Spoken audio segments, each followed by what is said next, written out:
भगवान का नाम क्यों जपते हैं, क्या होगा नाम जपने से, कितना नाम जपें। अब लोग नाम जपते हैं तो नाम तो बहुत अच्छा है जपना, इससे मन शांत होता है, इससे हृदय पवित्र होता है। लेकिन एक आदमी नाम जप रहा है, मैं दो लोगों की बात करता हूं, अभी आप लोग जज बन जाओ और न्याय करना। अभी आप लोग जज बनो, मैं आपके सामने पेशी कर रहा हूं दो लोगों की।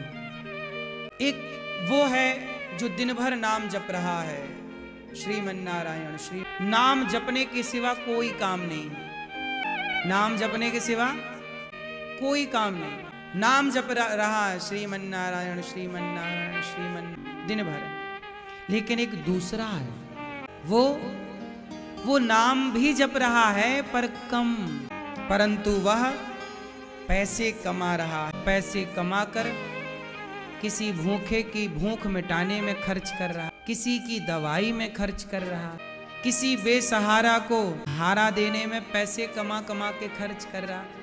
एक है केवल नाम जप रहा, काम कुछ नहीं कर रहा, लेकिन दूसरा काम करके पैसा कमा रहा है और उस पैसे से वो किसी भूखे की भूख, दवाई और सारा काम कर, और वो नाम भी जब, वो झूठ नहीं बोल रहा है, सबकी है, वो सब में ईश्वर देख रहा है कि भाई भूखे के रूप में शायद मेरे द्वार पे भगवान, बीमार के रूप में शायद मेरे पास भगवान आए, वो सबकी मदद कर रहा। अब आप ही बताओ किसकी भक्ति उत्तम, जो केवल नाम जप कर रहा है श्रीमन्नारायण श्रीमन, दूसरा कोई काम। लेकिन एक दूसरा है जो नाम जप भी कर रहा है पर कम, लेकिन वो गृहस्थी में रहकर आपकी तरफ, वो परिवार की सेवाएं, परिवार की जिम्मेदारियां, समाज की सेवा, समाज की जिम्मेदारी पूरी करता हुआ और फिर ईश्वर की ओर चले, सब में ईश्वर को देखता हुआ। बताओ क्या आप दोनों में से ज्यादा नंबर किसे देंगे? हाँ, जो केवल नाम जप रहा। नाम जपने वाले का फायदा क्या है? नाम जपेगा तो केवल उसका फायदा, आप नाम जपेंगे आपका कल्याण होगा, इसमें कोई डाउट। लेकिन मीराबाई ने क्या किया? पग घुंघरू बांध मीरा नाची रे। कहाँ नाची रे? वो तो गली गली हरि गुण गाने लगी। अब सवाल मीरा से है कि मीरा तुम कमरे के भीतर भी तो बैठकर राम राम जप सक, कृष्ण कृष्ण जप सक, लेकिन तुमने गली गली क्यों नाम गाया? मीराबाई ने कमरे के भीतर बैठकर मैं ध्यान करूंगी तो सिर्फ मेरा उद्धार, लेकिन मैं गली गली जब नाम जपूंगी, औरों को जपाऊंगी तो उनका भी उद्धार, कल्याण होगा। इसलिए मीराबाई नाम जपा। तो जो लोग अपना ध्यान में हैं वो अपना कल्याण, औरों को नाम जपवा रहे हैं वो अपने साथ उनका भी उद्धार करेंगे। लेकिन एक बार नारद भगवान विष्णु के, भगवान नारायण के पास गए। भगवान नारायण एक घर बना रहे, तो नारद जी ने कहा प्रभु ये घर किसके लिए है?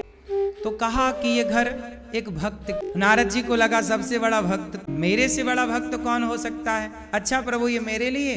भगवान बोले नहीं तुम्हारे लिए, मेरा एक भक्त है तुमसे भी बड़ा। नारद जी बोले मेरे से बड़ा भक्त? मैं तो दिन भर आपका नाम जपता हूँ, वीणा लिए क्या बोलते हैं ना नारायण, दिन भर नारद जी नाम जप, मेरे से बड़ा कौन है? परिचय दो, मैं पता लगाऊंगा। भगवान ने बोला कि वो भक्त है। नारद जी ने पता लिया, गए तो वो एक किसान था, खेत जोत रहा था, बैल थे उसके खेत पर, खेत जोत रहा है। पत्नी आई खेत में रोटी अचार लेकर, पत्नी के संग बैठा है, पत्नी के साथ खेल रहा है, वो हंस रहा है, मुस्कुरा रहा। नारद जी बोले हे भगवान मैं दिन भर नाम जप रहा हूँ और ये किसान अपनी पत्नी के साथ ठिठोली कर रहा है। ये दिन भर में, वो जब किसान बैल चलाता था तो नाम जपता जाता था श्रीमन्नारायण श्रीमन्नारायण। फिर वो आए, पत्नी आए तो पत्नी में लग जाए, बच्चे आए तो बच्चों में लग जाए, लेकिन जब उसे समय मिले तो वो काम करता हुआ याद कर ले श्रीमन्नारायण। नारद जी बोले हे भगवान मैं तो 24 घंटे याद करता हूँ और ये केवल आधा घंटा याद करता होगा दिन भर में, या 1 घंटा। 24 घंटे में ये केवल 1 घंटा भगवान को याद करता और मैं 24 घंटे। गए नारद, प्रभु आप तो गलत कर, मैं आपका ज्यादा ध्यान कर रहा हूँ, मैं बड़ा भक्त हूँ। वो कैसे बड़ा हो गया? वो तो पत्नी से भी प्यार कर रहा है, वो तो बच्चों के साथ भी है। नारद जी बोले मैं बड़ा हूं। भगवान बोले अच्छा ठीक है, ये लो दूध से भरा कटोरा। भगवान ने एक कटोरे में दूध भरा, कहा जाओ पूरी पृथ्वी की परिक्रमा लगा कर आओ। शर्त है कि दूध की एक बूंद गिरनी नहीं चाहिए। नारद जी पूरी पृथ्वी की परिक्रमा लगाने जब चले तो एक बूंद गिर ना जाए, पूरा ध्यान कटोरे में।